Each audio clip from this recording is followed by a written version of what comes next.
Calculus, a very important topic in our grade 12, and we are learning only a very small part of calculus. We know about algebra, we have learned on geometry, and we have learned about probability, different branches of mathematics that we have learned. And of course, we have also learned trigonometry. Algebra is a mathematics on quantities like x and y. Geometry is a mathematics on shape and figures. Probability is a mathematics on chance. Trigonometry is about heights and distances. Calculus is about the mathematics of change. Let us spend a minute or two on the founding fathers of calculus. This is Isaac Newton.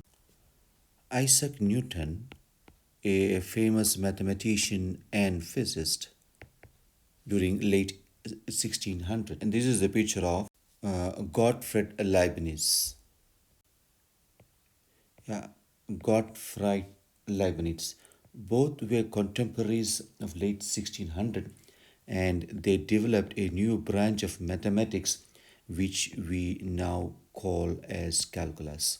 So Isaac Newton and Leibniz are the two people, the founding fathers of calculus. Later on, many mathematicians contributed, and what we now learn as calculus.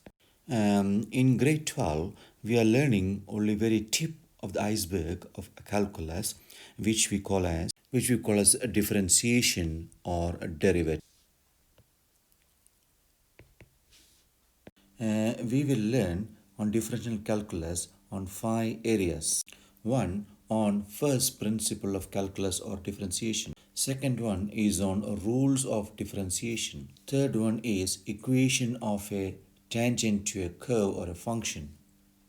We will also learn on sketching and interpretation of polynomial graphs, cubic in particular. And then we will learn the applications of calculus, optimization, maximum and minimum. So these are the 5 areas that we are going to learn on differential calculus in grade 12. Let us now look at the first principle of calculus. We look now at the concept of limits. Limit, we say a limit tends to, or we say approaches to a particular value, and you denote like this, denotes h, limit tends to. While we were discussing geometric patterns, we came across this one, 2, 1, a half, 1 over 4. It approaches to a particular, it converges to a particular value. It converges, convergence series, converges to 0 in this case. So limit is actually a converges to a particular, it approaches to a particular value, that is called the limit. For example, if I say h, it is some quantity, h tends to 0, h tends, this is a notation I use, h tends to 0, then 2 plus h approaches, 2 plus 10 approaches to 2. When h tends to, understand this concept very clearly here, when h is approaching a particular value, which is in this case is 0, then 2 plus h approaches to 2. If h is approaching 1, then 2 plus h approaches to 3.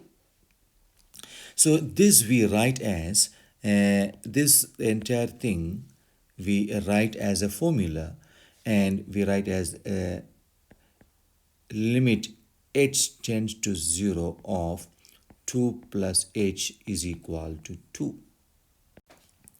We write a function f of x is equal to x, for example, minus 2x plus 3. We also write y is equal to f of x is equal to x squared minus 2x plus 3. We interchangeably use f of x and y. Now here what we must understand here is that X is called the independent variable, where y or f of x are called dependent variable. The value of y is dependent on the value of x. We also write in physical science, we may write s is equal to, I'm not giving just an example, s is equal to negative 9 comma 8 t squared. So here s is my s is dependent on t. S is dependent on t.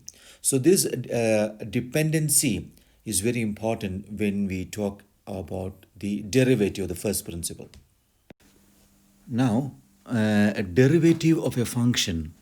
First principle talks about the derivative of a function.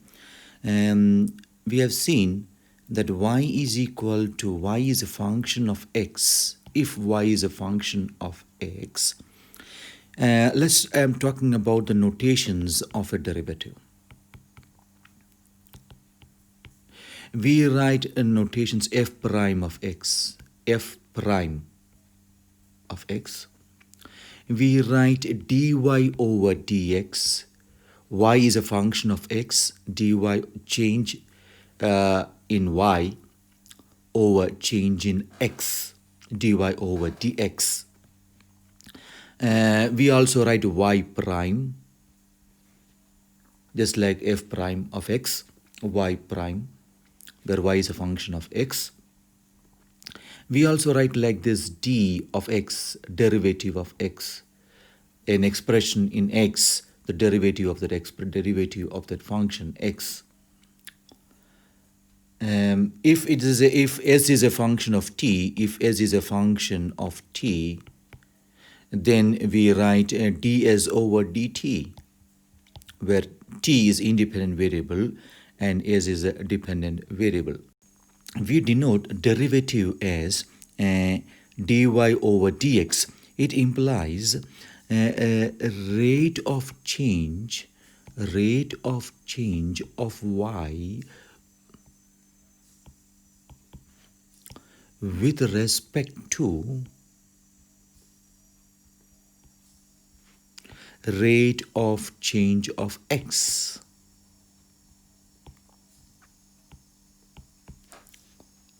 So this is if you can recollect, change in y over change in x.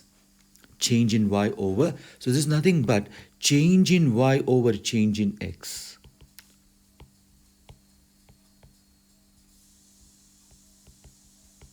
Now you can recollect that change in y over change in x that we have learned in earlier classes, it is nothing but the gradient or the slope. Let's look at this now.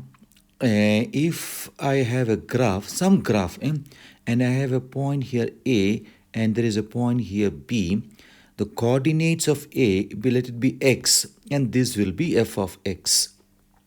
And there is a small change from A to B, then the coordinates of A, B is h plus h and y coordinate is f of x plus h.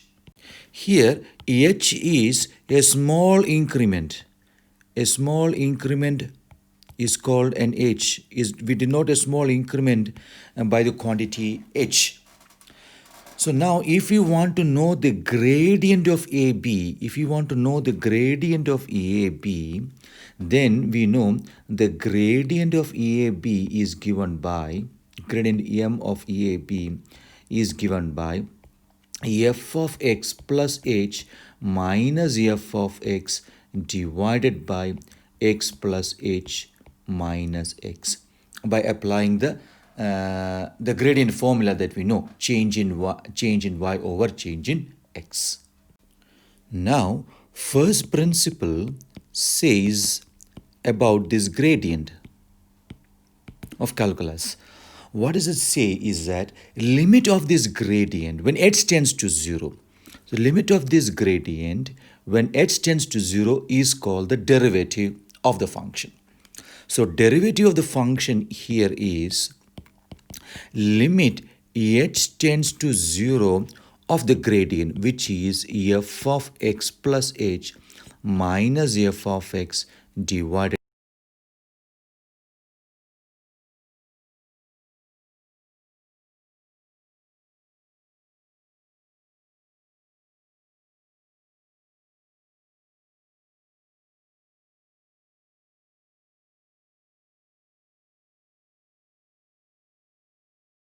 Now, let's understand this more graphically about this A, B. Now, if A is coming closer to B, then AB becomes a tangent to the curve. Therefore, the first derivative is a gradient of the tangent to the curve at the point A.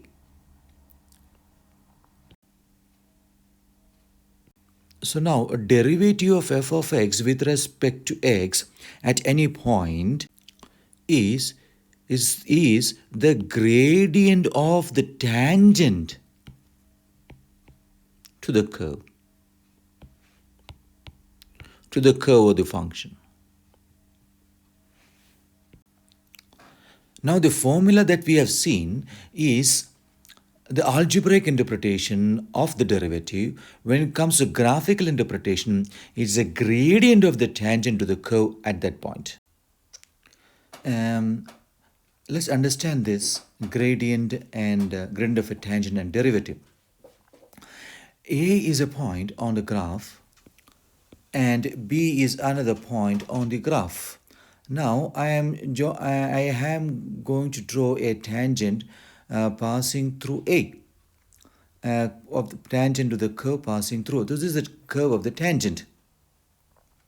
Now I am going to draw a line passing through A and B. Now I drag this line when B is coming closer to A. What will happen? The gradient, right? So this is the gradient of the line AB. Now you can see as B is approaching A, it coincides with the tangent. That is why we say that's how we interpret the first derivative as a gradient of the tangent at the point A.